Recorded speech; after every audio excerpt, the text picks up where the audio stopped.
que vamos a empezar a ver ahora son algunos ejemplos de aplicación de las ecuaciones de la teoría de la relatividad para casos concretos. Vamos a ver ahora cómo es el movimiento de una partícula cargada, por supuesto, si no, no tendría sentido, en un campo electromagnético estático.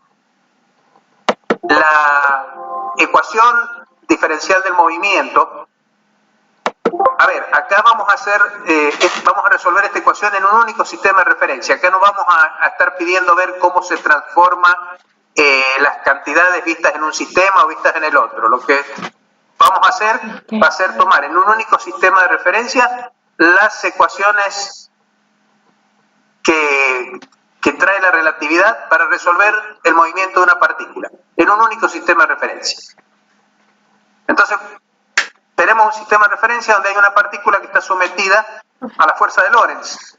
Entonces, la fuerza F, única fuerza que va a actuar, es el producto de la carga de esa partícula multiplicada por el campo eléctrico más el producto vectorial de su velocidad con el campo magnético. La fuerza es la derivada de la cantidad de movimiento respecto al tiempo y, por supuesto, en relatividad la cantidad de movimiento se escribe como la masa relativista, que es m0 sobre la raíz z. Acuérdense que acá aparece el módulo de la velocidad al cuadrado, abajo. Es la masa relativista multiplicada por la velocidad de la partícula. M por U. Acá como está escrito esto, está la masa en reposo, m0 por U, y dividido en la raíz cuadrada del factor S. A ver, 1 sobre la raíz cuadrada es el factor gamma.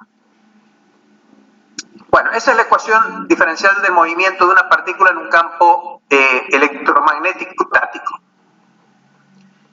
Vamos a analizar dos casos por separado, porque la solución completa es difícil, digamos, ya no difícil, pero más complicada y no vale la pena. Vamos a ver cada caso por separado.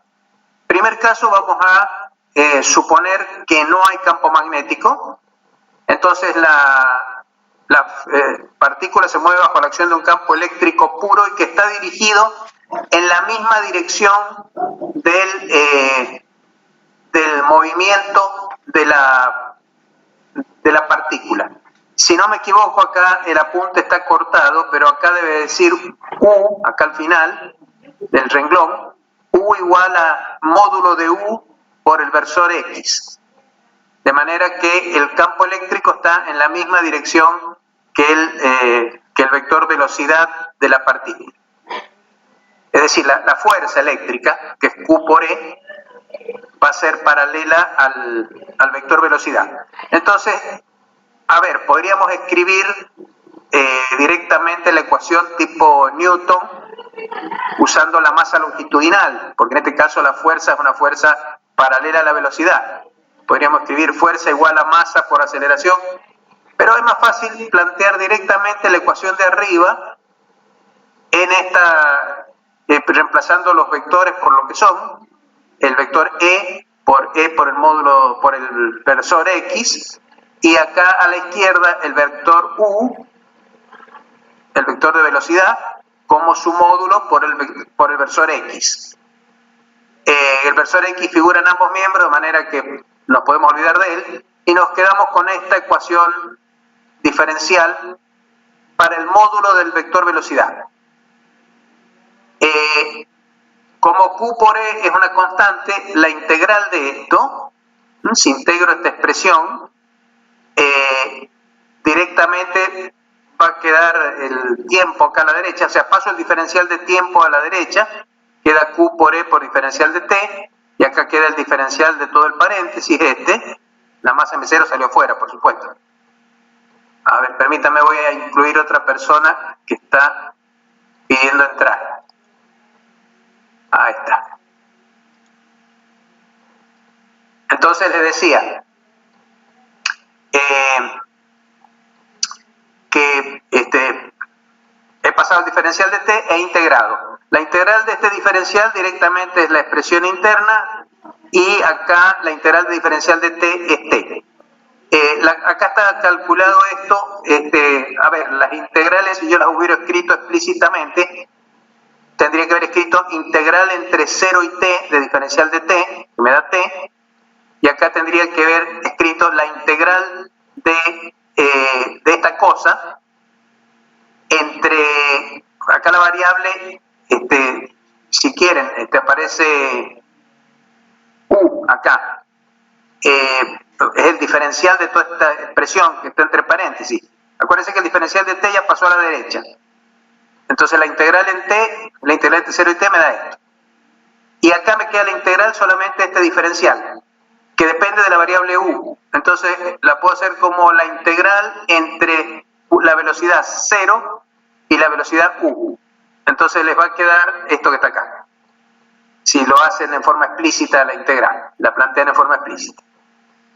Bueno, de esta expresión que está acá ustedes pueden despejar la velocidad u. Acá tendrán que resolver esto, por supuesto. O sea, tendrán que mandar al segundo miembro esta raíz cuadrada, elevar la expresión al cuadrado, acá les va a quedar un u cuadrado y al otro lado les va a quedar 1 menos u cuadrado sobre c cuadrado, juntan los u cuadrados, sacan la raíz, despejan u. De toda esta expresión despejan u que está metido arriba y abajo en la raíz cuadrada. Si hacen el despeje, háganlo después para verificar que estas fórmulas son correctas. Les queda esto. Yo les quiero hacer observar acá una cosa interesante al haber hecho este despeje.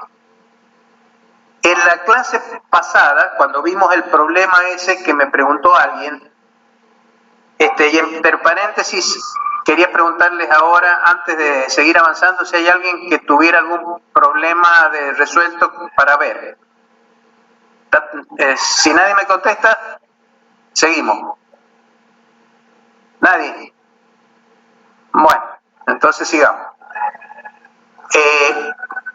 Les decía, en ese problema yo les hablé de la conveniencia de definir cantidades físicas adimensionales. Bueno, si se fijan en esta forma en que he escrito, he despejado u de la ecuación de arriba, van a ver que queda u igual a c. C es una velocidad. Entonces u, las unidades vienen a través de c, de la velocidad de la luz. Y acá queda una expresión que es la misma arriba y abajo, que es una cantidad adimensional, justamente. Quiere decir entonces que los valores de u dependen esencialmente de todo este paquetito de cantidades. U por e por t sobre m0c. Todo eso, ven que aparece arriba y abajo, es la misma cantidad y eso es adimensional. Estas cantidades adimensionales, a ver, permiten definir, como cosa interesante, se puede ver en este caso que el movimiento del este rectilíneo bajo la fuerza constante Q por E, porque esta fuerza es constante, un movimiento acelerado, movimiento relativista acelerado, pero con fuerza constante, lo que pueden ver es que se puede definir una especie de tiempo característico. Si el tiempo t que aparece entre paréntesis acá tiene dimensiones de tiempo, de segundos, se mide en segundos, entonces la cantidad m0c dividida en q por e también tiene que tener dimensiones de tiempo para que todo el paréntesis sea adimensional. Quiere decir que acá el tiempo t está medido, entre comillas, por referencia a un tiempo propio de este problema, que es m0c dividido en q por e.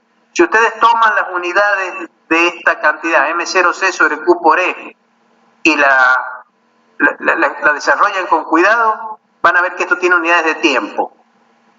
Es más o menos fácil verlo, porque q por e es fuerza. Y fuerza más arriba y fuerza abajo significa que esto es aceleración, queda velocidad sobre aceleración y eso les va a dar tiempo. Bueno, entonces esta cantidad m0c sobre q por e es una especie de tiempo característico. Entonces es interesante ver lo que pasa con la dependencia de la velocidad u, de acuerdo a que el tiempo t transcurrido sea mucho menor que ese tiempo característico o mucho mayor que ese tiempo característico. Si es mucho menor, entonces en esta fórmula que está acá arriba, si el tiempo t es mucho menor que el tiempo característico, entonces esta cosa, entre paréntesis, es muy pequeñita comparada con 1. Entonces abajo en la raíz cuadrada la podemos despreciar.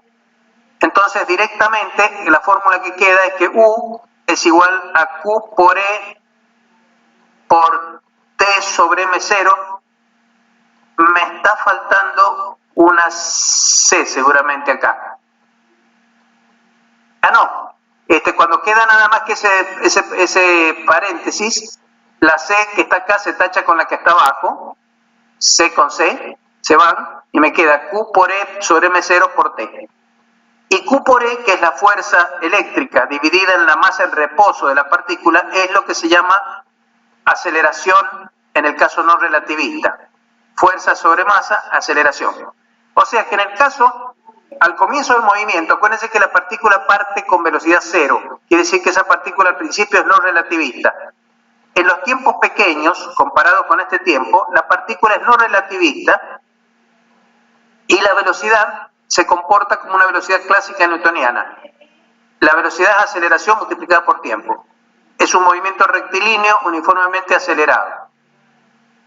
Ahora, nos podemos ir al otro límite, al tiempo que es cuando t es mucho mayor que m0c sobre q por e. Entonces, bueno, ¿qué se hace cuando uno considera eso? Ahí lo que es pequeño es la inversa. Entonces lo que ustedes tienen que hacer es sacar de esta expresión, de la expresión de u, sacar todo el q por et sobre m0 acá afuera. El 1 se les va a transformar en la inversa de eso, que es lo que está escrito acá abajo. Después el 1 lo que quedó. Y cuando salió eso para afuera se tacha con el paréntesis de arriba y les va a quedar esta expresión. Y como ahora t es mucho mayor que el tiempo característico, entonces lo que es mucho menor que 1 es este cuadrado que está acá abajo.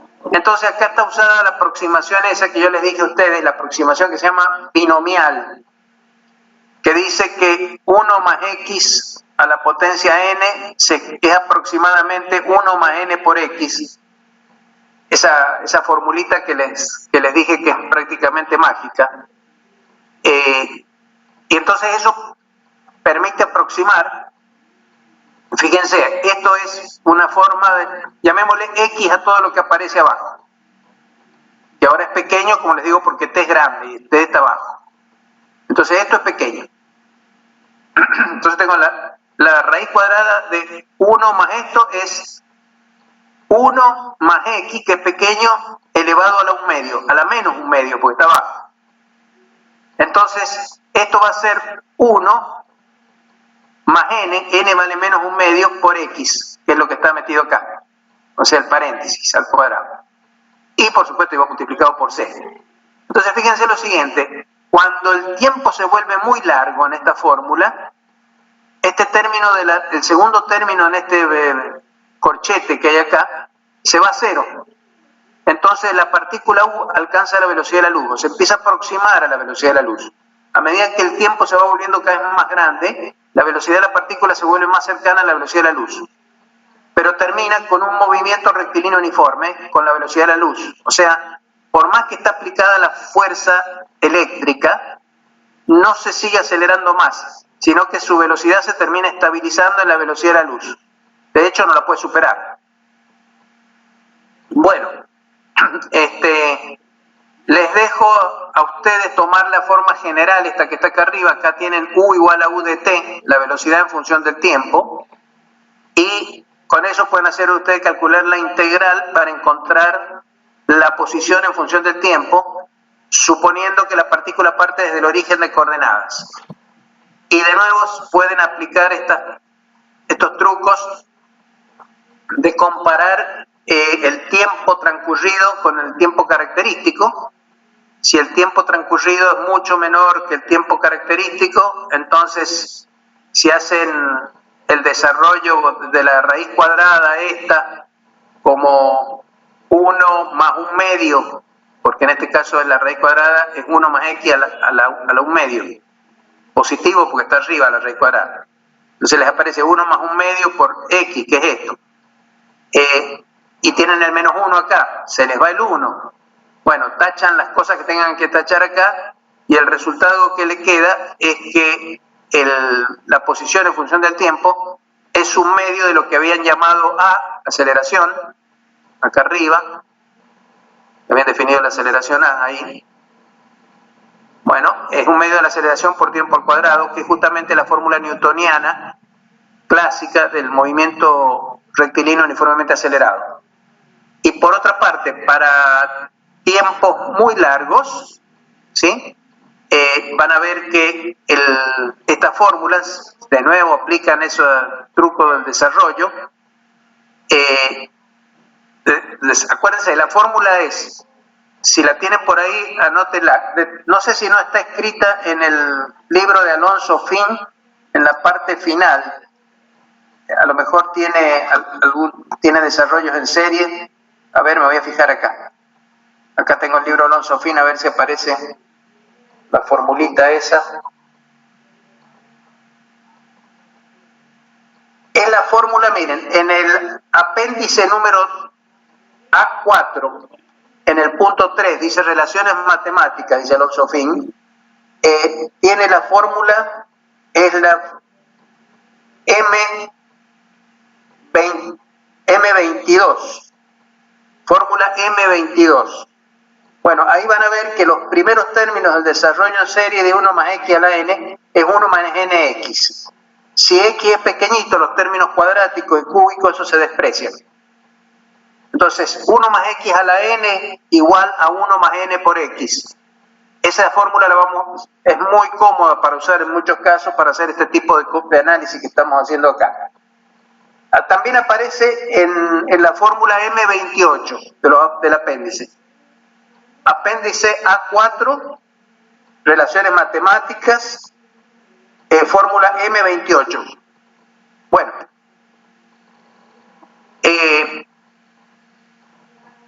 les dejo como problemita acá representar esas funciones U de t y x de t, y las que se llaman formas asintóticas para tiempos cortos y tiempos largos.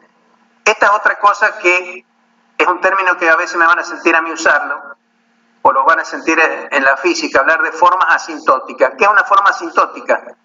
Bueno, la forma completa en este problema, pongamos por caso, es esta que está acá. Esta es la fórmula que ustedes tienen, pero para tiempos cortos se puede aproximar mediante esta fórmula. Y para tiempos largos se puede aproximar con esta otra fórmula. Estas dos expresiones que están acá se conocen como formas asintóticas de la que es real, de la que es exacta. ¿Qué es una forma asintótica? Es una función matemática que aproxima a otro tanto como uno quiera alrededor de un punto. Por ejemplo, en el primer caso, para t mucho menor, es alrededor de tiempos cortos, alrededor de tiempo cero. Cerca del tiempo cero, la fórmula de la velocidad u es aceleración por tiempo. Para tiempos largos, o sea, cuando estamos muy alejados, la fórmula esta complicada se puede aproximar mediante esta otra, que es la c por 1 menos 1 medio por el tiempo al cuadrado. O sea, esta es la forma asintótica para tiempos largos. Para que tengan memoria de esto, acuérdense cuando vieron geometría analítica. En geometría analítica estudiaron unas curvas cuadráticas que se llaman las cónicas, entre las cuales estaba la hipérbola. Y la hipérbola tenía unas rectas que se llamaban asíntotas. Bueno, esas rectas son las formas asintóticas de la hipérbola en el infinito. Es decir, la hipérbola y las rectas esas se aproximan tanto como uno quiera, cuanto más lejos se vaya se aproximan más. Entonces, en el infinito, esas líneas rectas son las formas asintóticas de la hipérbola. Pero eso es un caso particular. La definición general es que una forma asintótica es una forma funcional que aproxima a otra tanto como uno quiera cerca de una cierta localización, cerca de un punto.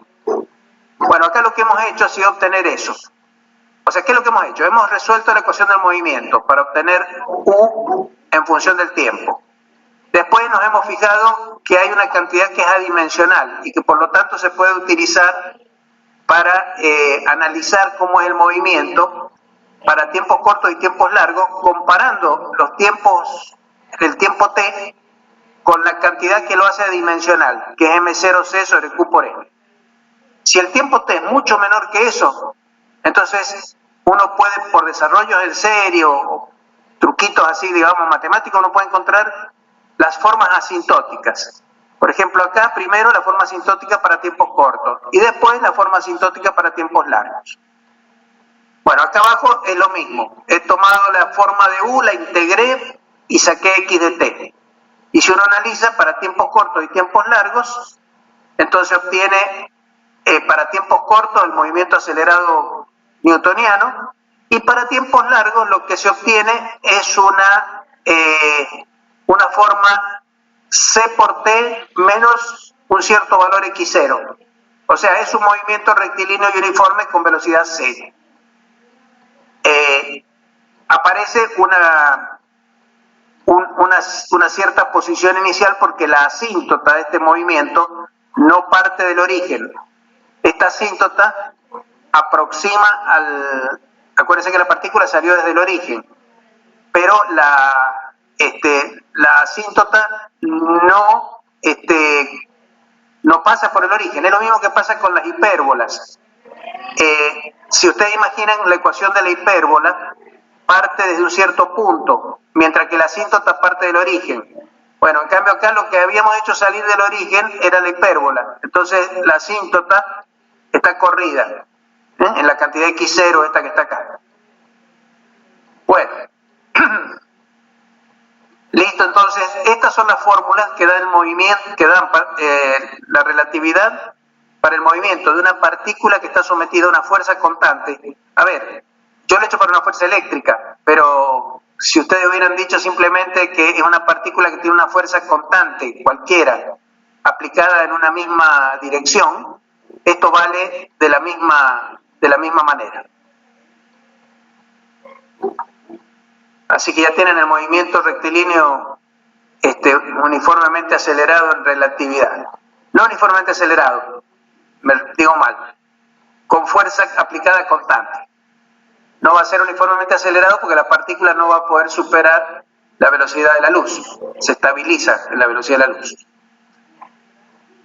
Bueno, vamos a otro caso. Segundo caso.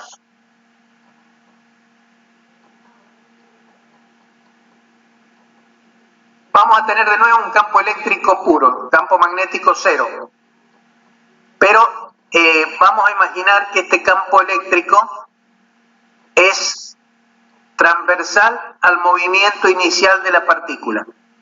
Es decir, acá están escritas esas cosas, más abajo. Este es el equivalente del tiro parabólico. Ustedes imaginen que desde una mesa están disparando una bolita en forma horizontal y que la bolita va a caer bajo la acción del campo de gravedad. Acuérdense que eso era, ustedes le llamaban tiro parabólico o tiro en el vacío, no sé cómo le llamaban. Corresponde al movimiento de una partícula liberada en un campo de gravedad uniforme. Entonces acá va a ser lo mismo. Tienen campo magnético cero, no hay campo magnético, lo único que hay es un campo eléctrico que está dirigido en la dirección I. O sea, tienen que el campo eléctrico es por I. y tienen que la velocidad inicial de la partícula, la inicial, está en la dirección X. O sea, es como el instante inicial cuando la partícula sale de la mesa, cuando la tiran, la hacen rodar por la mesa y llega al borde. Entonces sale hacia adelante con una velocidad inicial, pero después la va a ir cambiando con el tiempo, por supuesto, ya no va a estar en la dirección X.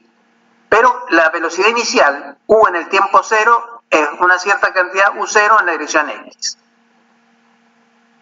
Entonces ahora escribimos las ecuaciones de movimiento de la fuerza sobre la partícula. Está obviamente en la dirección Y, porque el campo eléctrico E está en la dirección transversal, es Q por E por I.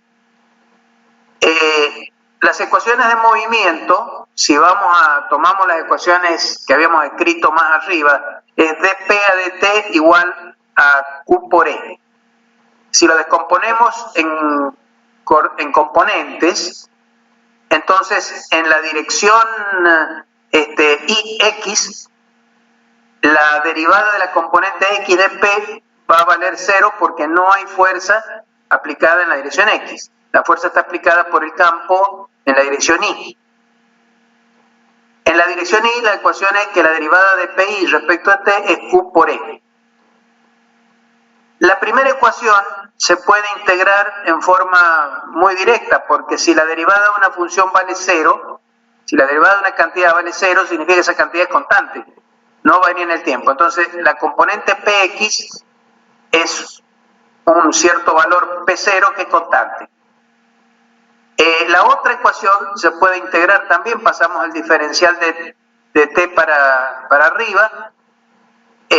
Como no hay, integramos entre 0 y t a la derecha y entre 0 y pi a la izquierda, por eso sale pi igual a q por e por t.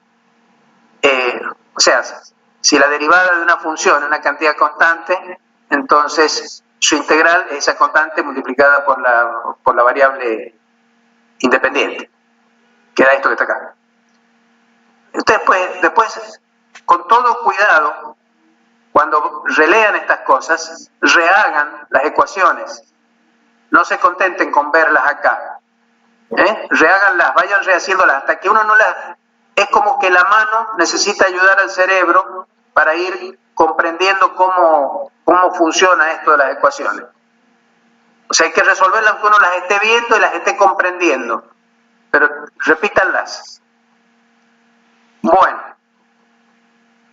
el impulso inicial, P0, está escrito acá. Si U0 es la velocidad inicial, bueno, acá está escrito en la dirección X y toma este valor que está acá. Ese es el valor de P0. El valor de P0 se conoce con la condición inicial. Es la velocidad inicial con que sale la bolita en de la mesa que rueda. Bueno, y en la dirección vertical no tiene cantidad de movimiento, así que la condición inicial es que PI vale 0. PI del tiempo 0 vale 0. Eso sale también de acá arriba, se ve claramente. Vemos con esas condiciones queda eso que está ahí. Ahora, ¿cuánto vale el módulo del vector P? Acá tengo arriba calculado PX y PI.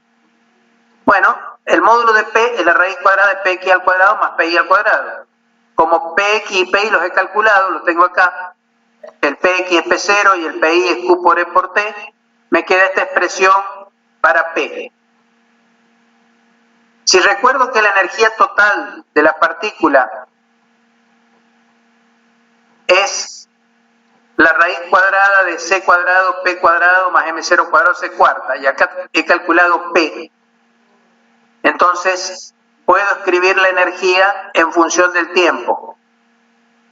Y me fijo que acá al escribirla de esa manera me queda la cantidad C cuadrado P0 cuadrado más M0 cuadrado C cuarta, que no es otra cosa que la energía total inicial. Porque acá aparece P0 al cuadrado, que es el valor inicial del impulso. Entonces, toda esta cosa que está acá es 0. Entonces me queda escrita la energía total como esta raíz cuadrada. Es la energía A ver, otro que quiere entrar. Vamos a ir viendo.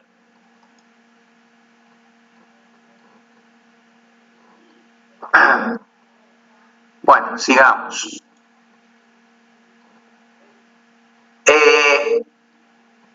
Ahora, les decía, hay una ecuación de la que escribimos sobre la dinámica relativista que dice que la cantidad de movimiento es en todo momento es la energía total por el vector velocidad sobre c cuadrado. La energía total sobre c cuadrado es la masa relativista. Entonces esto es decir que P igual a m por u. Es lo mismo. Entonces la velocidad u se puede despejar acá en c cuadrado por P sobre la energía total. Yo tengo ya P escrito acá. Tengo su módulo calculado.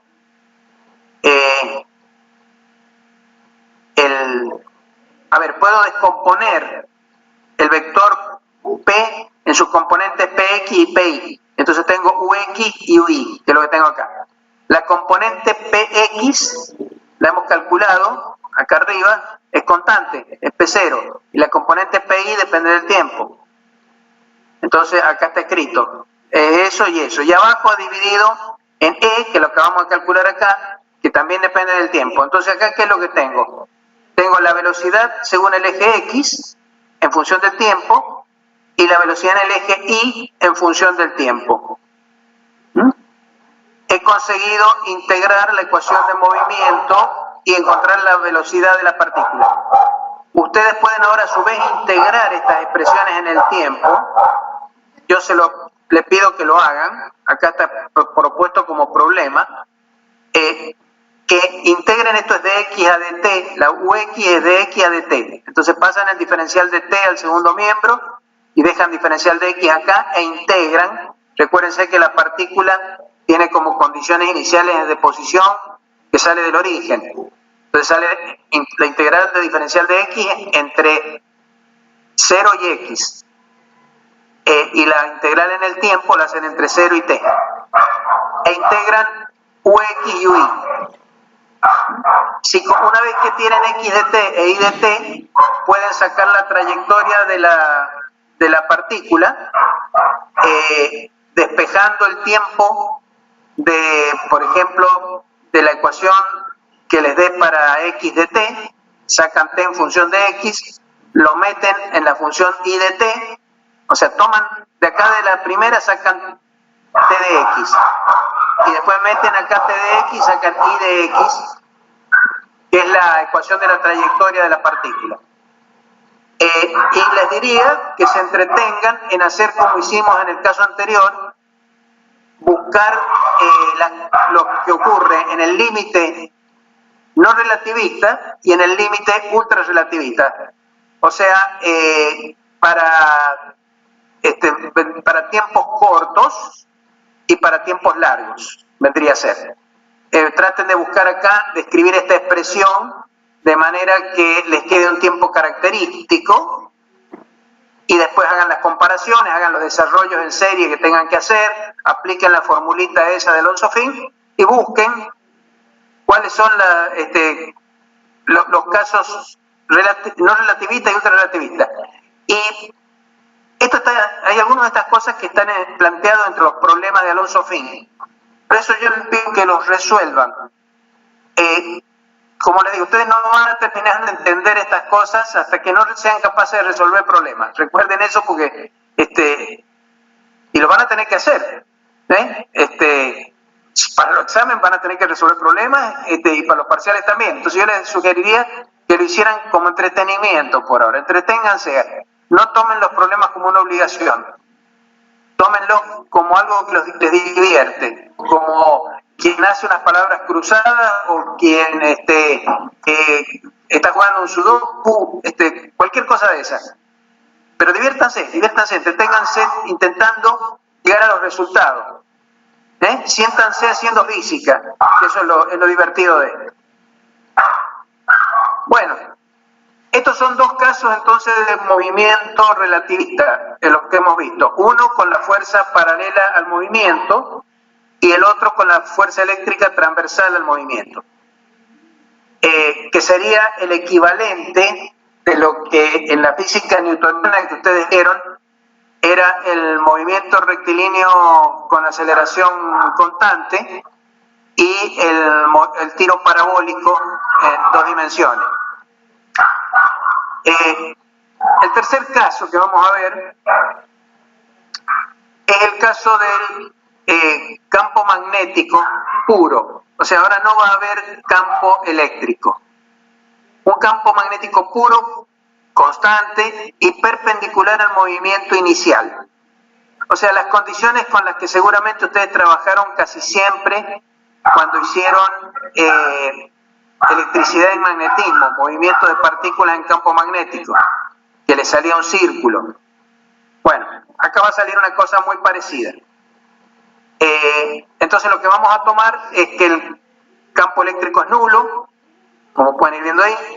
El campo magnético tiene la dirección del eje Z constante, y la velocidad, acá el apunte lo corta, pero imagino que debe ser la velocidad inicial U0, o sea, U en el tiempo cero, dice acá que es perpendicular a Z. A ver, vamos a ver cómo lo hemos tomado. Es que los apuntes están cortados ahí cuando los han escaneado. Vamos a ver si... No sé si está en la dirección X o Y, vamos a ver.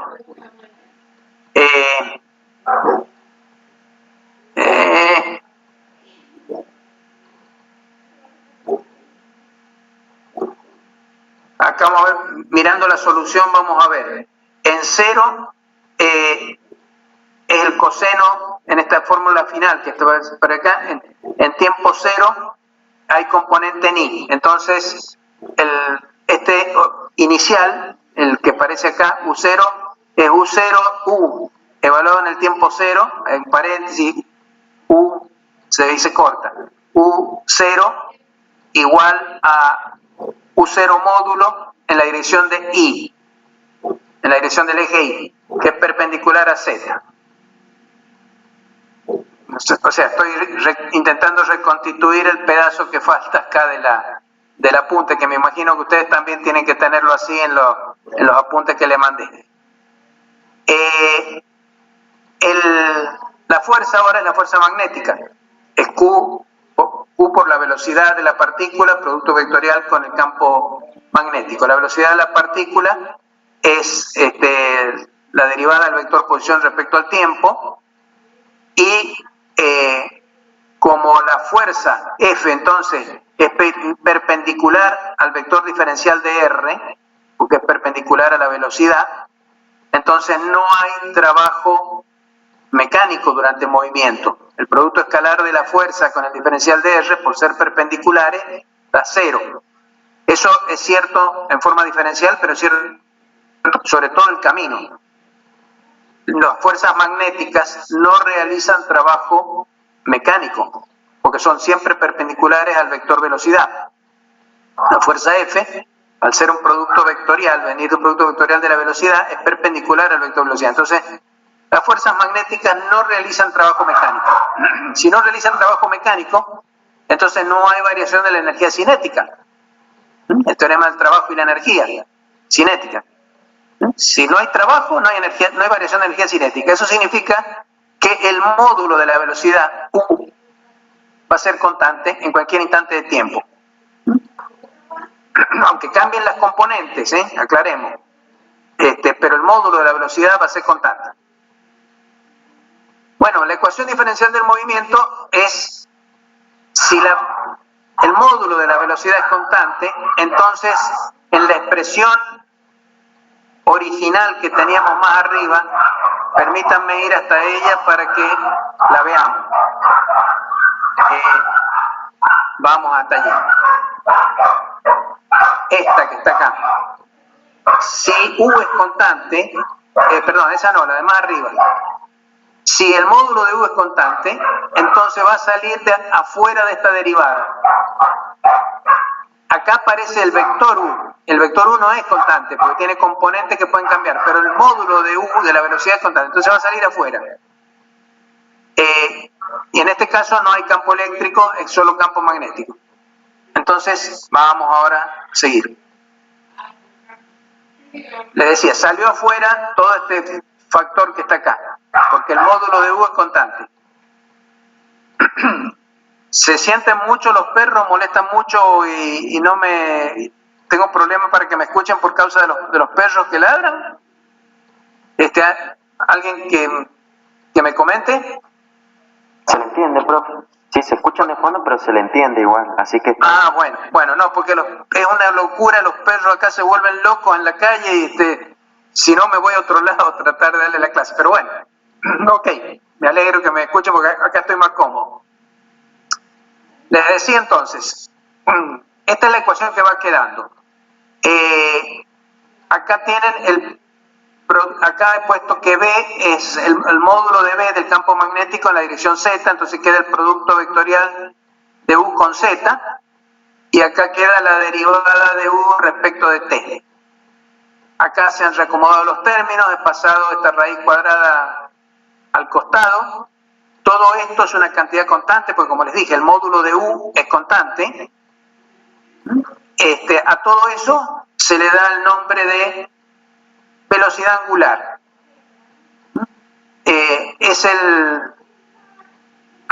Después vamos a ver qué es la velocidad angular.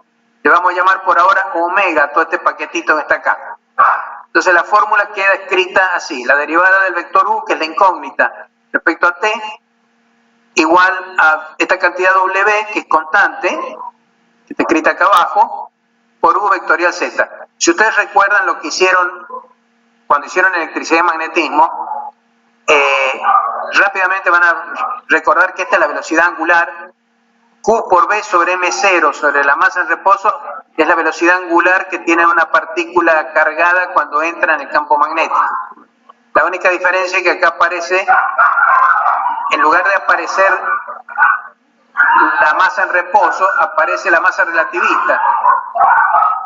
Entonces va dividida.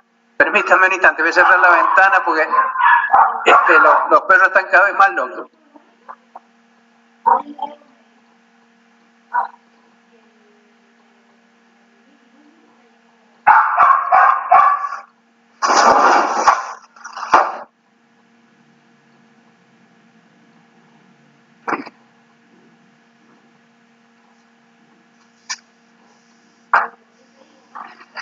Listo, va. A ver si ahora conseguimos dominar los ladridos. Les decía entonces que acá, en lugar de aparecer la masa en reposo, que es lo que aparecía en la mecánica newtoniana, les aparece la masa en reposo dividida en la raíz de 1 menos, o sea, les aparece la masa relativista. Pero está claro que esto que está acá es lo mismo que el omega que ustedes vieron allá cuando veían electricidad y magnetismo. Salvo que en aquel caso la masa era una cantidad constante.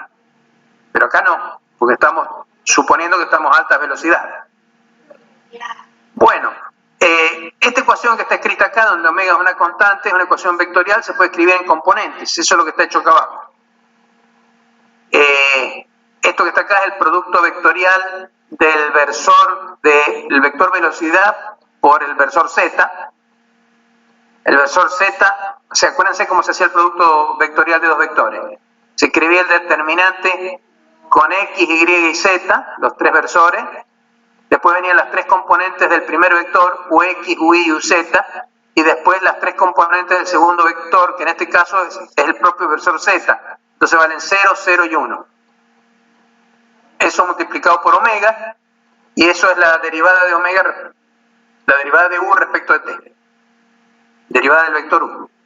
Si resuelven este determinante, ¿cómo se resuelve el determinante? Y yo lo haría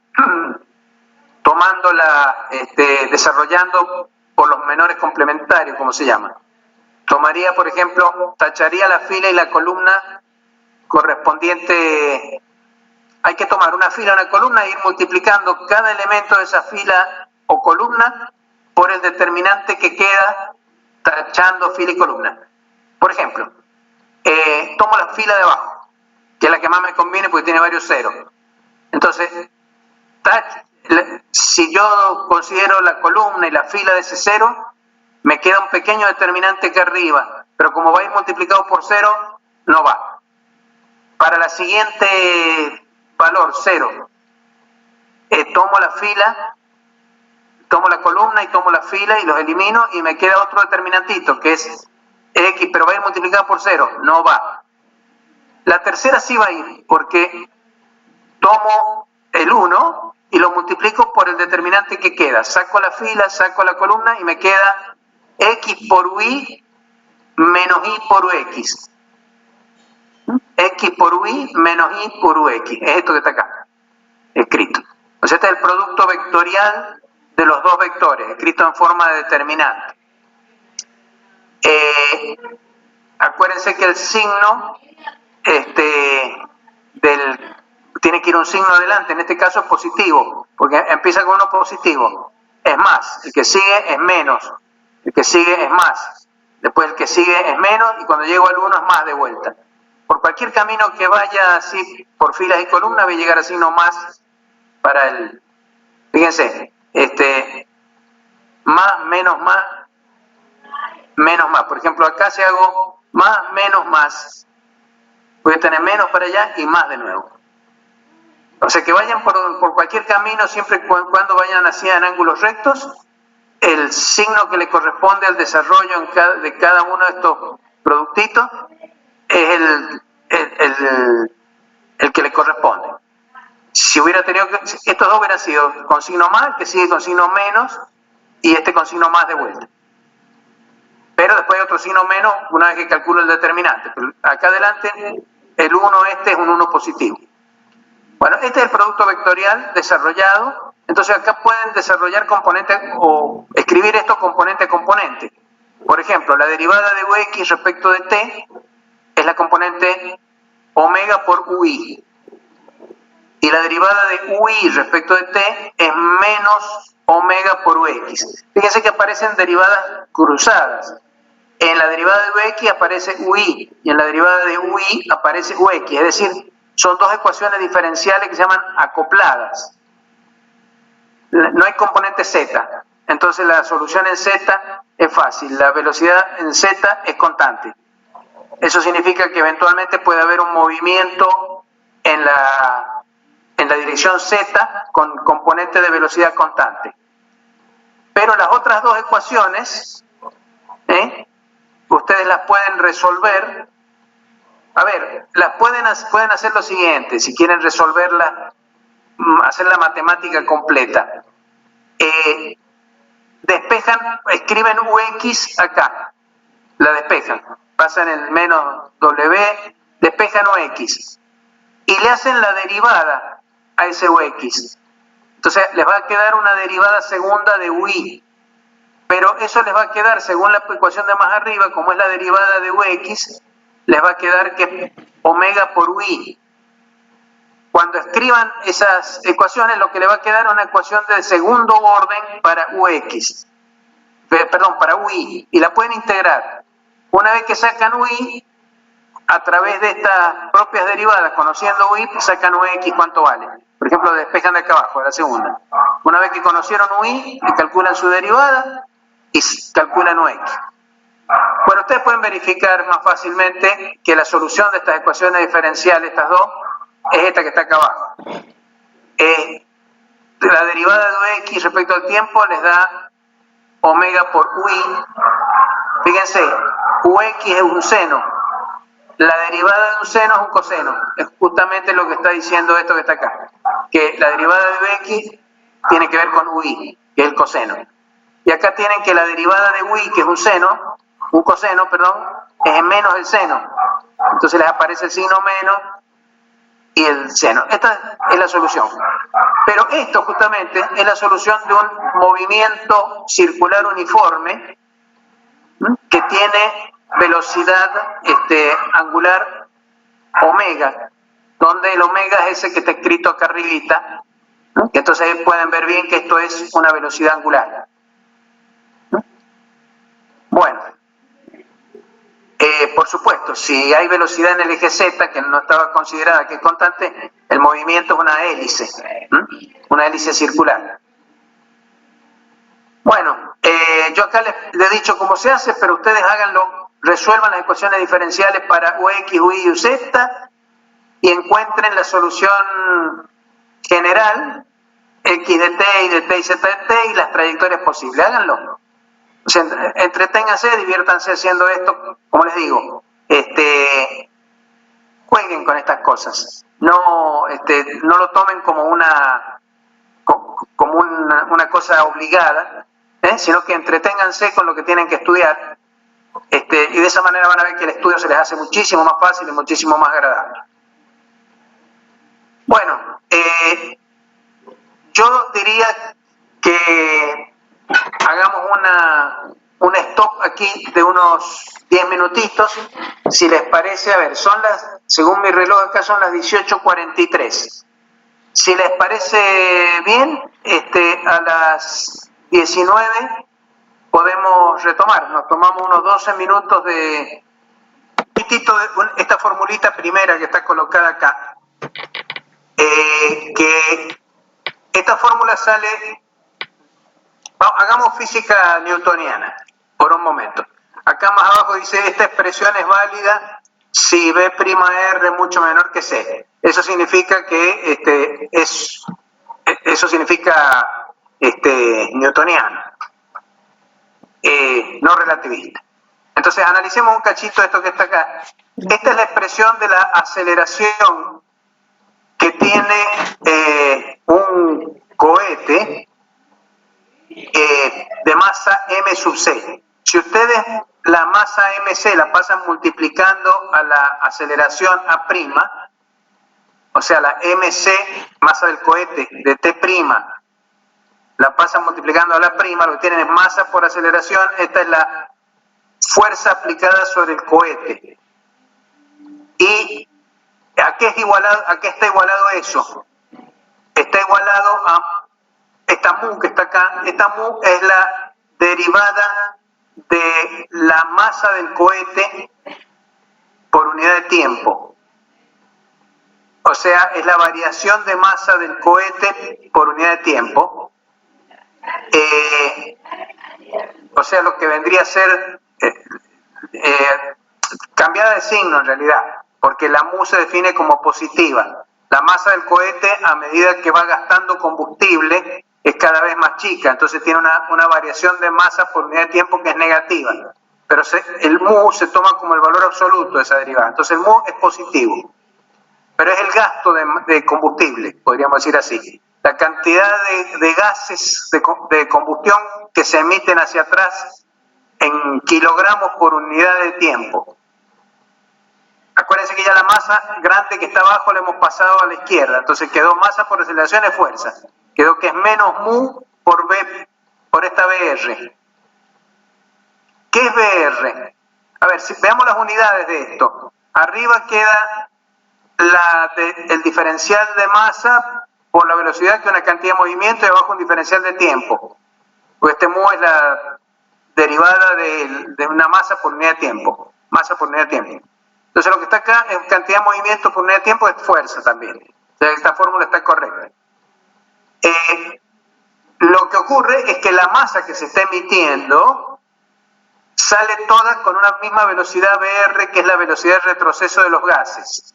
Es la velocidad con que se mide el gas saliendo del cohete. Montado uno en el cohete, ve salir los gases con velocidad Br hacia atrás. Entonces esta fórmula lo que dice es que la fuerza sobre el cohete es el gasto de combustible multiplicado por la velocidad con que está saliendo ese combustible ya quemado, por supuesto, hacia atrás. Entonces esta es la expresión de la fuerza que actúa sobre un cohete en un dado instante de tiempo.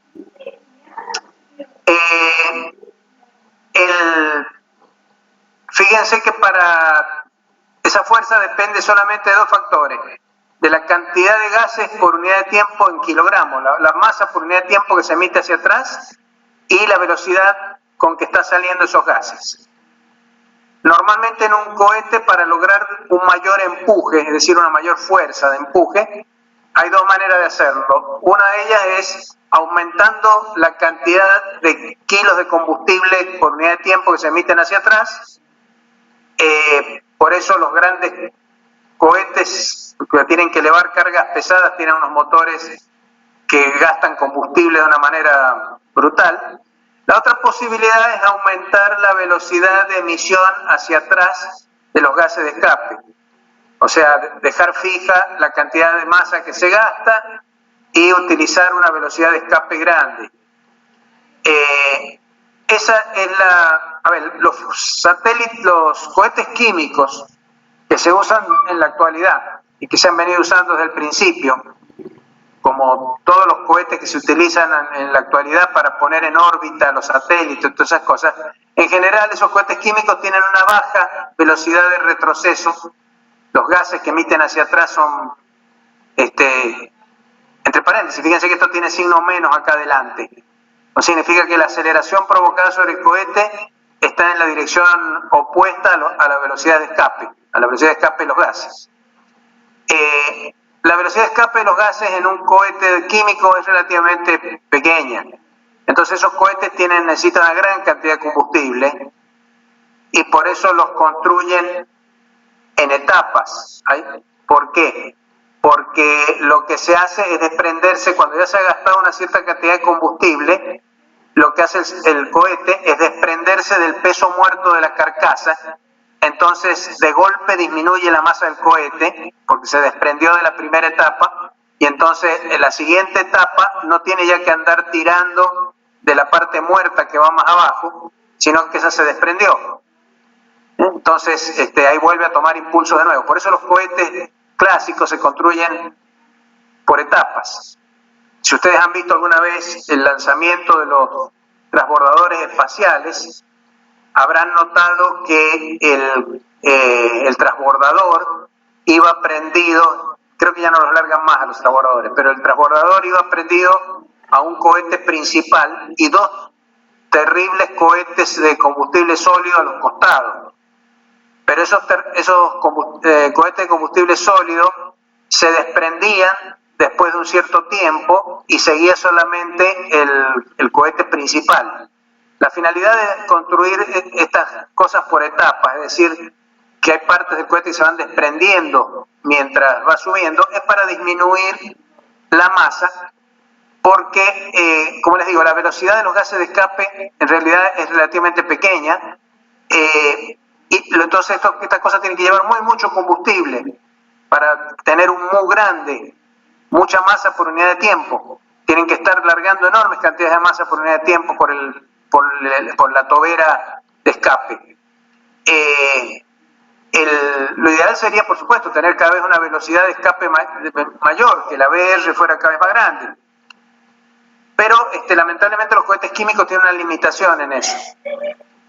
Hoy en día se están construyendo motores iónicos.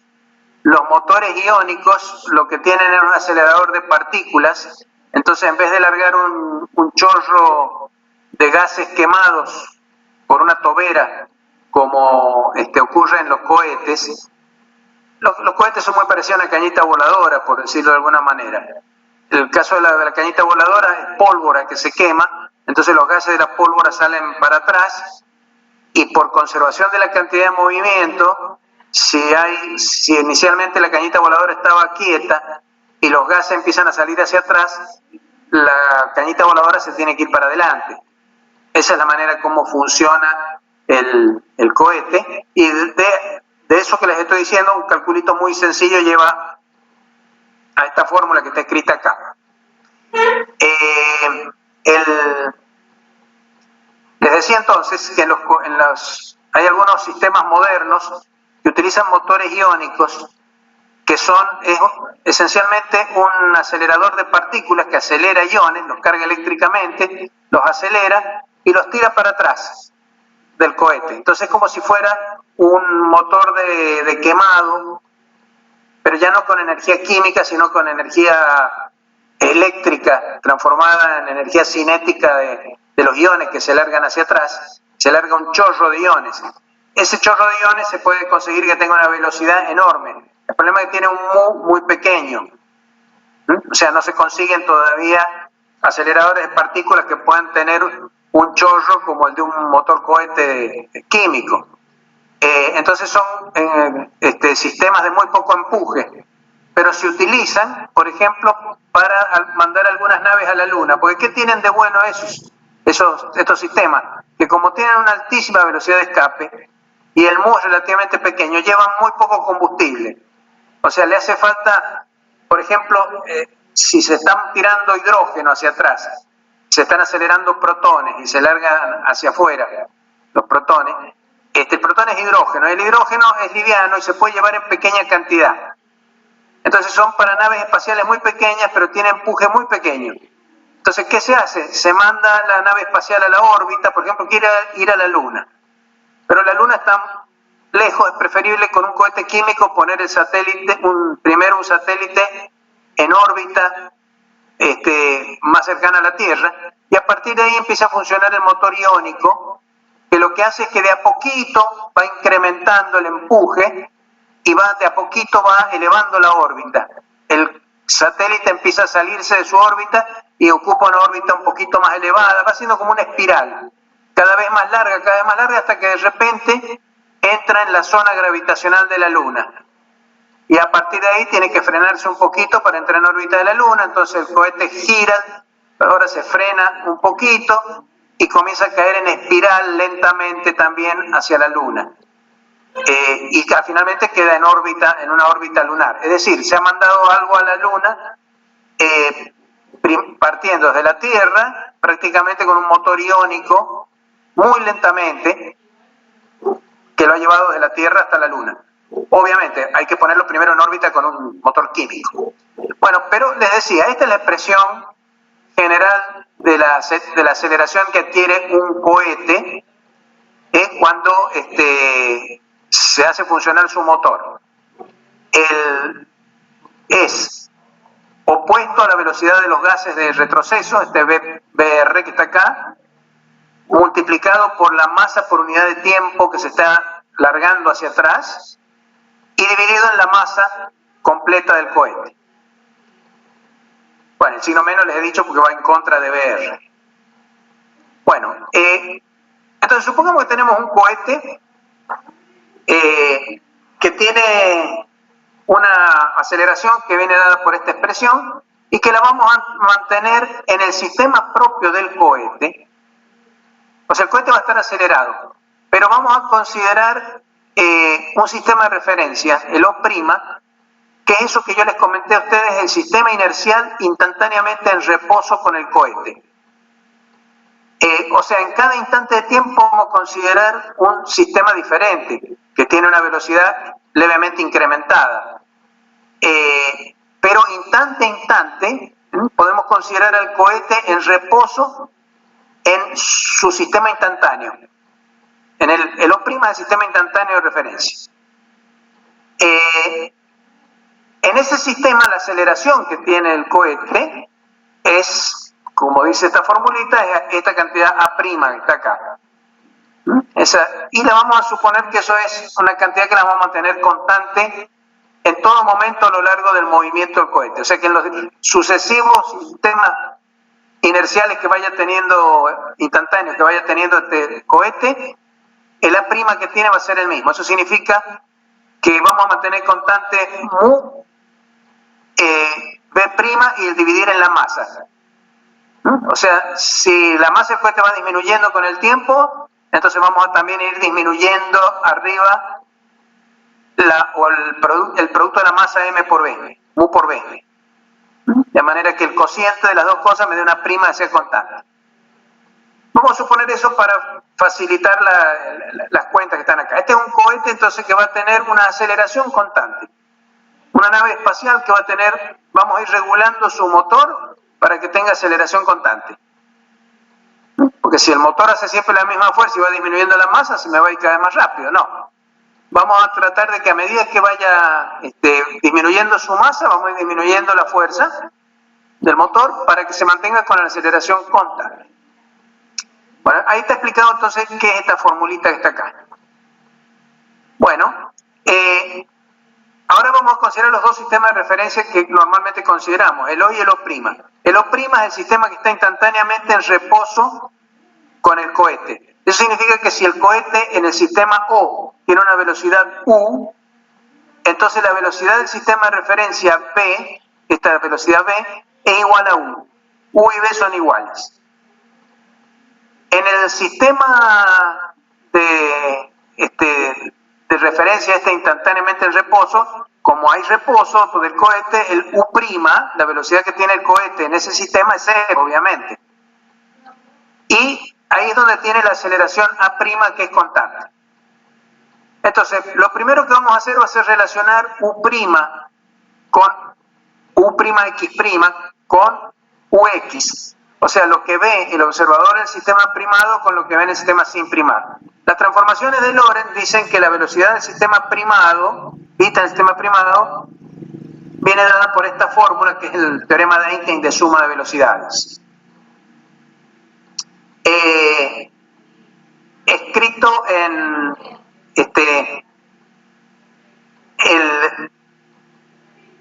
¿qué he hecho acá? Acá lo que he hecho, he calculado la variación que tiene U'X' en función de la variación que pueda tener UX. Cuando varíe UX va a variar U'X'. Y como esta relación vale en todo instante, entonces diferencio el diferencial de esta cantidad de la izquierda, el diferencial de U'X' va a ser el diferencial de toda expresión de la derecha, que es un cociente. Entonces abajo va el cuadrado del denominador y arriba va el diferencial del numerador. Como B es una cantidad que es constante, entonces el diferencial de UX por el denominador sin diferenciar.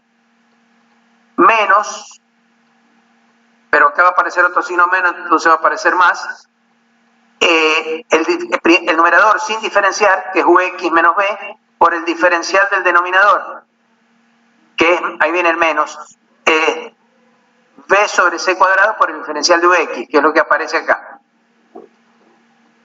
Ahora, en esta expresión, acabamos de decir que la componente U de X es igual a B, porque hemos dicho que en el sistema O, la velocidad del sistema de referencia y del cohete son la misma. Entonces, en esta expresión de arriba hay un término que se anula. Bueno, pongan esas cosas. Además, el diferencial de UX es el diferencial de B, el cambio que hay que va a haber en la velocidad del sistema de referencia, porque son iguales. Entonces, si colocan eso acá arriba, les queda que estas dos fórmulas que tienen arriba, les va a quedar el U'X' igual a 0. Claro, es lógico. Miren esto, UX menos B igual a 0. Si van acá arriba, esto es 0. Entonces el U'X' es 0. Y el diferencial de U'X', les va a quedar, este término se les va a anular, se les va a simplificar uno de esto con uno de acá abajo, y les queda el diferencial de UX, que es el diferencial de B, sobre, y el UX, que es B, les queda esto que está acá. Ahora, en el sistema que está en reposo con el cohete, el cambio de velocidad es A' por el diferencial de T'. Entonces, este cambio de velocidad lo pueden igualar a A' por diferencial de T'. Acá he escrito la misma fórmula, en vez de utilizar B, he puesto la cantidad beta, que se define como B sobre C, pero es la misma cosa, y queda esta expresión que está escrita acá. Entonces acá ustedes pueden integrar esta expresión para encontrar beta, a partir de acá, en función del tiempo T'. Entonces eso es lo que está hecho acá. A' es una constante, hemos dicho, en el sistema primado, o sea que va a salir afuera, no depende de T'. La C que queda afuera queda la integral de diferencial de T' y la integral de diferencial de beta sobre... Bueno, y hay una constante de integración, por supuesto, porque esta es una integral indefinida que depende de las condiciones iniciales que uno vaya a tomar. Se integran ambas cosas. La integral de la izquierda, esta de beta, es un argumento tangente hiperbólica de beta. Si buscan en las tablas de integrales van a ver esto que está acá. Y luego de la derecha, la integral de diferencial de t' es t' directamente. Esta es una integral de esas que se llaman indefinidas, porque tiene la constante de integración, lo que estoy haciendo acá. La constante de integración la vamos a tener que después determinar con las condiciones iniciales del problema. Entonces, bueno, de acá despejan que si el argumento tangente hiperbólica de beta es esto, entonces beta es la tangente hiperbólica de todo este argumento que está acá. Como el cohete, si suponemos que el cohete parte del reposo, entonces esta cantidad vale 0 cuando t', que era igual a t0, por la forma en que tomábamos los sistemas de referencia, beta es 0 cuando t' es 0. Entonces, para que beta pueda valer 0 cuando t' vale 0, es necesario que a también valga 0. Entonces, en definitiva, acá hemos encontrado la velocidad v del cohete, que también es la de su sistema instantáneamente en reposo, por supuesto. Acá podría haber escrito u igual a v, que es c por la tangente hiperbólica de la aceleración primada por el tiempo primado. Fíjense que acá está escrita una fórmula extraña, como está escrita acá, porque después vamos a tener que encontrar cuánto vale el tiempo primado, t', en función del tiempo t, porque acá estoy expresando la velocidad v que es observada en el sistema sin primar, la estoy relacionando con cosas que están medidas en el sistema primado. A' es una constante, eso no tiene ningún problema, pero t' es una variable del sistema primado. Entonces, si yo quiero encontrar v de t, del tiempo del sistema del observador O, tengo todavía que expresar t' en función de t. Bueno, con esto hemos calculado la velocidad en función de t', pero uno también puede calcular la posición del cohete, recordando que la velocidad v es v por diferencial de tiempo, el diferencial de x es v por diferencial de tiempo, y que el tiempo t se relaciona con el tiempo t', acá donde viene la relación con el tiempo t', a través de la dilatación del tiempo.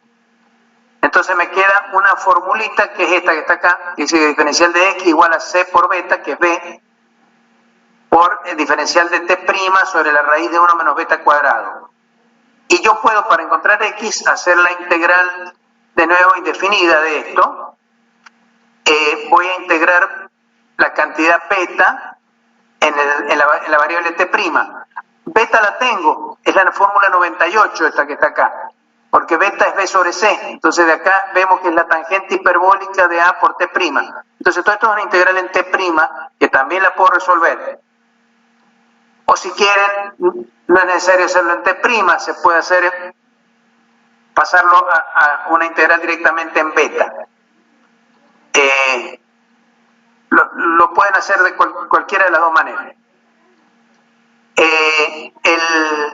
Y aparece una nueva constante de integración, b.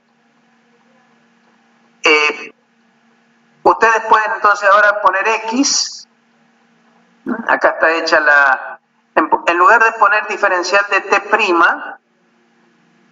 hemos puesto acá 97, estamos usando la fórmula 97, que es esta que está acá. De acá yo puedo sacar el diferencial de t' directamente en función de beta. Entonces meto en esta integral, en lugar de diferencial de t', pongo la fórmula, lo saco de allí y lo pongo en función de beta. Y me queda esto expresado en función de beta. Resuelvo la integral, tengo que determinar la constante b a partir de las condiciones iniciales, ponemos que el cohete sale del origen de coordenadas cuando beta vale 0, cuando está quieto, y entonces, bueno, termino resolviendo, ustedes revisen, como les digo siempre, el álgebra de esto, la posición en función del tiempo t', y queda esto otro que está acá, queda con el coseno hiperbólico.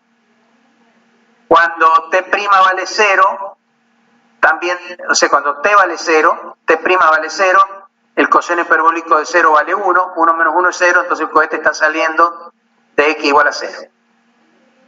Bueno, finalmente hay que calcular t en función de t', y eso está hecho acá. Toman toman el diferencial de t, ahora el diferencial de t' lo expresan con la fórmula 97 como teníamos antes, pueden calcular t, hay una nueva constante de integración que la calculan con condiciones iniciales, que cuando beta vale 0, t vale 0, bueno, y les queda una expresión para toda esta cantidad de betas que les queda, a ver, déjenme ver un poquito. Calculan t en función de beta, pero usan la ecuación 98 que les da, esta que está acá, que les da beta en función de la tangente de t'. Entonces, toda esta expresión que tienen acá, colocan beta como la tangente de t', tangente hiperbólica, y esto no es otra cosa que el seno hiperbólico de t'. Entonces les queda el tiempo como función hiperbólica del seno de t'. ¿Qué les permite calcular esto?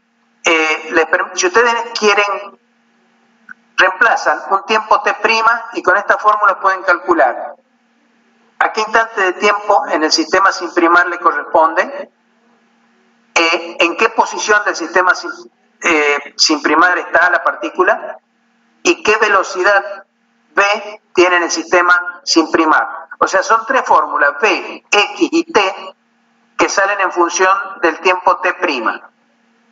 Por supuesto, ustedes podrían tomar de despejar de acá t' en función de t, haciendo el argumento seno hiperbólico, metiéndolo en la fórmula que está más arriba y van a encontrar x de t y b de t. Lo pueden hacer a eso.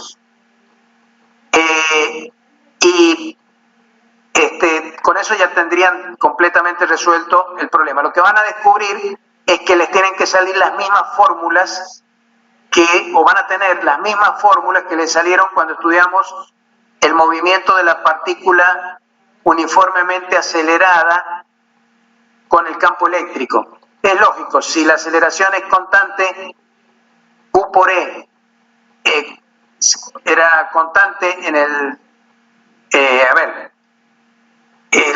Q por E'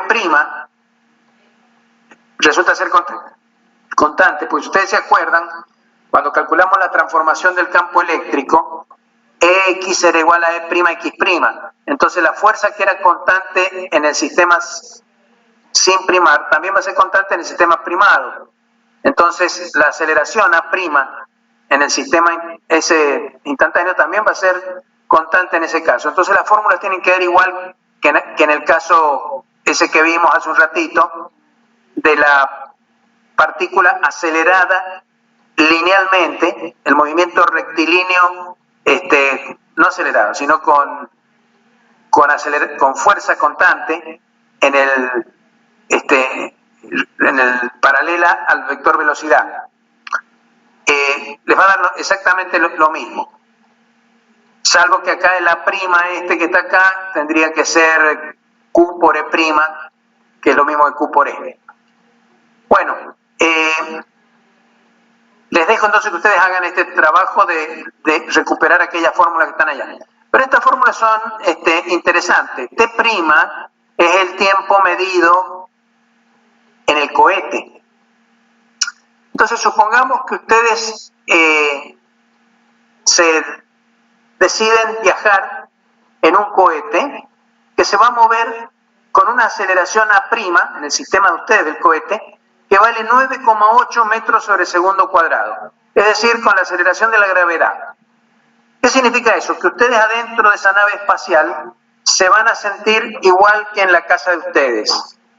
O sea, no van a flotar porque la nave está acelerada, entonces van a sentir que la aceleración los pega contra el piso, entonces van a sentir una especie de fuerza de gravedad. Si la aceleración vale 9,8 metros sobre segundo cuadrado, entonces ese cohete ustedes lo van a sentir como su propia casa, como estamos ahora acá. Ustedes sentados ahí van a sentir algo que los tira para abajo, es bueno porque el cohete los está empujando a ustedes para arriba aceleradamente. Entonces Entonces, supónganse que ustedes viven como en su casa. Ahora, y supónganse que consideran en ese cohete que pasa un tiempo T' de 20 años, desde el tiempo 0 hasta el tiempo T' 20 años. Entonces ustedes toman estas fórmulas y calculan qué tiempo T ha transcurrido en el sistema sin primar, o sea, en la Tierra, donde se quedó alguien en la Tierra. Van a descubrir que el seno hiperbólico crece de una manera brutal. El tiempo T en el sistema de la Tierra, el sistema que se quedó quieto, que no está acelerado, el tiempo T va a ser de millones y de miles de millones de años, este tiempo T. O sea que ustedes han transcurrido 20 años en su cohete, salieron a los 30 años de edad y ya tienen 50, pero en la Tierra han pasado miles de saber incluso si la Tierra y el Sol existen ya.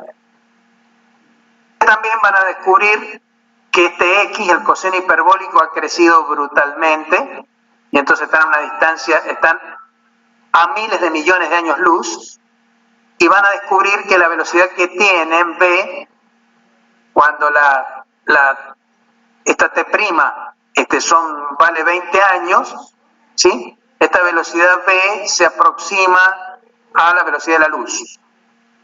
O sea, prácticamente se van a estar moviendo ya a la velocidad de la luz. Si ustedes hacen la cuenta con cierto cuidado, van a demostrar que, como les digo, van a estar a miles de millones de años luz de distancia. El universo, ese es más o menos el tamaño del universo.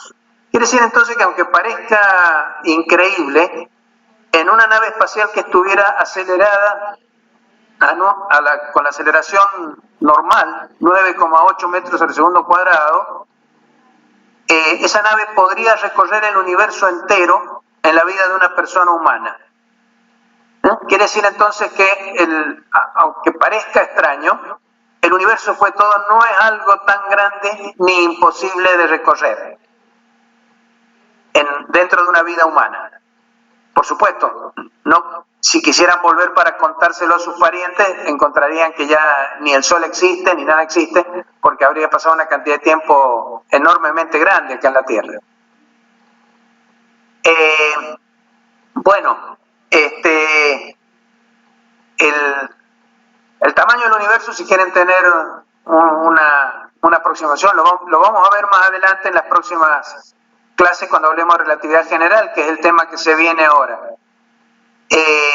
Pero el tamaño del universo más o menos, a ver, ustedes saben que el Big Bang se estima que se produjo hace unos 13.300, 13.400 millones de años.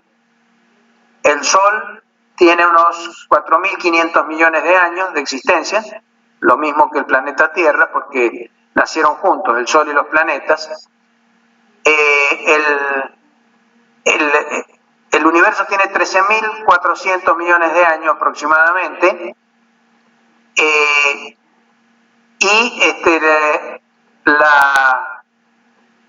la luz, si se mueve a la velocidad de la luz, entonces podría uno tener la sensación de que el tamaño del universo ahora, el radio del universo, el tamaño que tiene que tener, es del orden de 13.400 millones de años luz de tamaño. Pero no es así, porque si bien la luz se mueve, se ha estado moviendo a la velocidad de la luz durante 13.400 millones de años, mientras se iba moviendo, el universo seguía expandiendo. Entonces hoy en día lo que se conoce como radio del universo se calcula que o sea, el radio sería la distancia más lejana que podemos llegar a ver. Está ubicado a unos 45.000 millones de años luz de distancia. Bueno, si ustedes pueden tomar estas fórmulas que hemos hecho y reemplazan una distancia de ese orden, 45.000 millones de años luz, obviamente con notación científica, porque no va a ser una cuenta trivial, y la reemplazan en la fórmula esta de X que tienen acá, pueden encontrar qué tiempo T' le haría falta a alguien que se mueve con una aceleración A' de 9,8 metros sobre el segundo cuadrado, ¿qué tiempo T' le haría falta para llegar prácticamente hasta el confín del universo? Hasta el radio que actualmente se conoce del universo. Bueno, como ven entonces, aunque el universo parece ser inalcanzable, sin embargo la teoría de la relatividad nos muestra que podría ser alcanzable si pudiéramos mantener un cohete andando con la aceleración de la gravedad en forma continuada durante 20 años. Claro, no tenemos ningún cohete que tenga la cantidad de masa y de combustible necesario para realizar semejante cosa, de manera que con seguridad no lo podemos hacer con nuestra tecnología actual. Pero, ¿quién les dice los desarrollos tecnológicos nos permitan alguna vez construir una nave que haga eso? De todas maneras, los que nos quedemos en tierra vamos a tener el problema de que nunca nos vamos a enterar cuando este hombre llega, el astronauta que llegue a ese lugar, porque habrán pasado acá miles de millones de años y ya seguramente no estaremos. Bueno, miren, yo voy a parar acá la clase. Me gustaría, la próxima clase es el martes que viene, que espero que tenga menos bochinche de perro, pero seguramente vamos a tener un poquito de bochinche. Después hay un plomero que está arreglando caños y tiene que picar ahí en el fondo, así que vamos a ver qué ruiditos hace. Pero imagino que voy a tratar de encerrarme, vamos a poder dar la clase sin problema. La próxima clase ya les voy a empezar a hablar de relatividad general, un poquito para contarles, para que ustedes sepan y tengan idea. Vamos a ver también algunas pequeñas formulitas sobre relatividad general. Pero no sé si va a ser la próxima clase o la siguiente, porque tal vez en la próxima lo que haga sea un paneo sobre todo lo que hemos visto, como para recordarles un poquito, para que lo tengan, porque la relatividad especial que hemos visto, la hemos visto obviamente de una manera muy rápida. Por eso les digo, si ustedes no resuelven problemas, es difícil que puedan entender todo esto que hemos estado explicando. Tienen los apuntes, vean el libro, resuelvan problemas y tráiganmelos, los pasan por una presentación y los vamos analizando y nos entretenemos con eso, para hacer las clases más entretenidas. Los problemas son cosas muy entretenidas de resolver y para ustedes también les va a gustar ponerse a resolver problemitas. Tómenlos como desafío a los problemas, a ver si soy capaz de hacer esto. Pónganse y traten de hacerlo. No lo dejen como una obligación para ir a rendir examen o para sacar una boleta. Esa no es la manera de estudiar más adecuada. Uno tiene que estudiar porque le gusta la cosa. Si a ustedes les gusta, estudien para sentirse felices. Porque si no se vuelve una tortura el estudio. Y no tiene que ser así. El estudio tiene que ser una cosa entretenida, tiene que ser una cosa que uno hace porque le divierte. Yo pararía acá. Y como les digo, para la próxima clase espero que me traigan problemitas para que veamos. Yo les he dicho, tengo muchos problemas, yo que los tengo resueltos, los tengo en archivitos. A medida que los vayamos viendo a esos problemas, yo les puedo mandar los archivos que yo tengo sobre esos problemas. Pero necesito que ustedes los vayan resolviendo. No se los voy a dar así directamente, porque quiero que ustedes resuelvan y se pongan a hacerlo por cuenta propia. Bueno, listo entonces. Sí, preguntas. En el física universitaria vamos a encontrar ejercicios en el capítulo 11, ¿no? De todo lo que hemos visto hoy. En el Alonso Fin, ¿no? Alonso Fin, capítulo 6 y capítulo 11 van a encontrar problemas sobre todos estos temas. En el capítulo 6 van a encontrar los de cinemática y en el capítulo 11 van a encontrar los de dinámica relativista. Hay muchos problemas, algunos que son muy interesantes. Incluso hay problemas que son muy interesantes porque son problemas que a su vez tienen problemas por la manera en que están planteados, pero entonces se presta para discutirlos. Entonces, capítulo 6, capítulo 11 de Alonso. Si quieren traer problemas de otros libros, ¿sí? Entonces, tráiganlos también. Los veo acá. Si los podemos ir discutiendo acá en clase, los discutimos acá. Y después, si yo veo que tiene algún tipo de dificultad, les pido que me manden ese problema, sea del libro que sea. Yo trato de resolverlo y después lo volvemos a analizar con todo cuidado. Es la única manera que por este medio podemos hacer eso, porque lamentablemente al no tener la presencialidad, no es una cosa que yo pueda tomar una tiza así de golpe y decirle, a ver, probemos cómo se resuelve esto. Acá tengo que hacerlo de esta manera remota que realmente no es la más agradable. Pero bueno, es lo que tenemos, chicos. Nos ha tocado esta porquería de tiempo malo para el estudio, pero bueno, vamos a tratar de sobrevivir. ¿Alguien tiene alguna pregunta para hacer sobre las cosas que hemos estado viendo? ¿Alguna duda que tengan? Sí, profe, en estas ecuaciones, por ejemplo en la 100, no podemos despejar el tiempo t' haciendo el truco de cambiar todas las primas y el signo a la velocidad o a la aceleración en este caso. No, porque acá los dos sistemas no son inerciales. El truco ese se puede hacer cuando O y O', los dos son sistemas inerciales. Pero acá este sistema O' es el sistema instantáneamente en reposo con un sistema que está acelerado. Entonces, esto es en el tiempo t' es el tiempo encima del cohete que está acelerado, y el tiempo t es en un sistema que está en reposo, que es el sistema inercial. Entonces no podés hacer el truco de cambiar t por t' y la velocidad invertirla. ¿Entendés? Porque, como te digo, acá no hay simetría entre los dos sistemas. Cuando hacíamos eso, era simplemente porque teníamos dos sistemas de referencia, los dos absolutamente equivalentes e inerciales. Acá el sistema instantáneamente en reposo es un sistema instantáneo, pero es especial, porque en el instante siguiente ya no es el mismo que antes, cambió y es otro. En realidad, cuando dice el sistema inercial instantáneamente en reposo, debería decir con los sistemas inerciales instantáneamente en reposo. Son infinitos, uno para cada instante de tiempo. Se puede utilizar como truco para hacer este tipo de cuentas, pero no implica que el sistema del cohete sea un sistema inercial. No sé si te quedó claro. Sí, sí. Me pregunto, ¿Horacio? Sí, ahí me quedó claro, profe. Ok. ¿Alguien más que quiera preguntar alguna cosa? ¿Ese tiempo t es el tiempo característico que había nombrado anteriormente?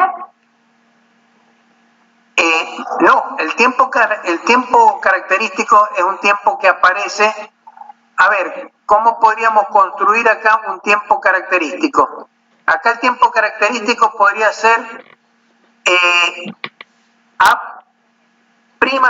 C sobre A'. Este podría ser el tiempo característico. Entonces vos querés escribir esto como una relación entre variables adimensionales. Pasás el C sobre A' acá a la mano izquierda y te queda C por T sobre A' igual a seno de hiperbólico de A' T' sobre C. Fíjate que en ambos casos los tiempos aparecen divididos en A' sobre C. Así el tiempo característico acá sería esta constante que está acá, C sobre A'. Ese sería el tiempo característico. Entonces, es un tiempo construido con constantes propias del problema que tiene las dimensiones físicas de un tiempo. A ver, cuando avancemos más en la materia, tenemos que ver todavía la teoría cuántica. Cada teoría de la física, cada teoría profunda, por ejemplo, la teoría de la relatividad especial, que está íntimamente vinculada al electromagnetismo, tiene una constante característica. una constante universal que es la velocidad de la luz. La teoría cuántica tiene una constante característica que se conoce como constante de Planck, H. La teoría estadística de la termodinámica, la teoría Boltzmann, tiene una constante característica que se llama constante de Boltzmann. Ustedes todas estas cosas las deben recordar si han hecho termodinámica.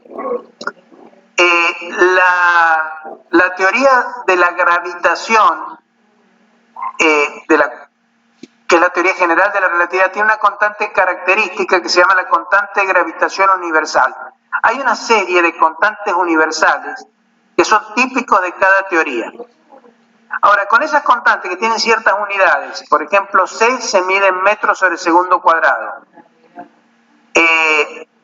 H se mide en unidades de energía por tiempo, en en joule por segundo.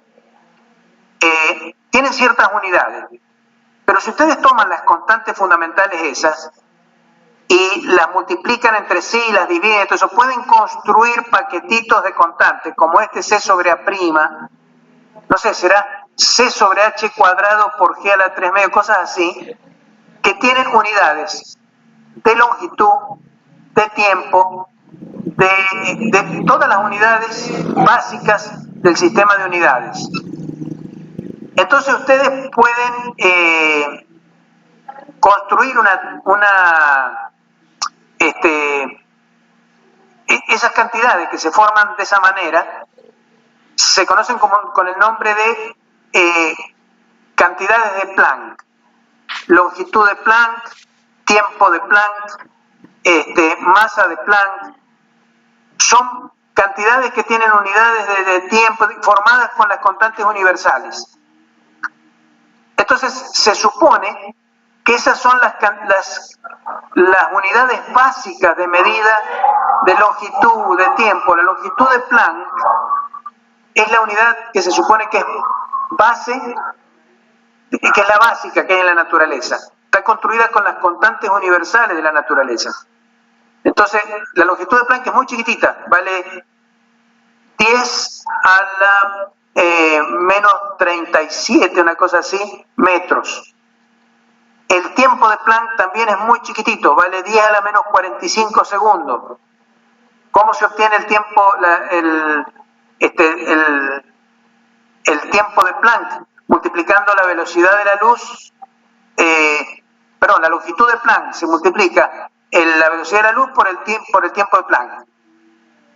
O sea, el tiempo de Planck, T sub P, es igual a la velocidad de la luz, C, por la longitud de Planck, LP, es C por T sub P, por el tiempo de Planck. Es decir, todas están relacionadas con las constantes fundamentales. ¿Qué ocurre entonces?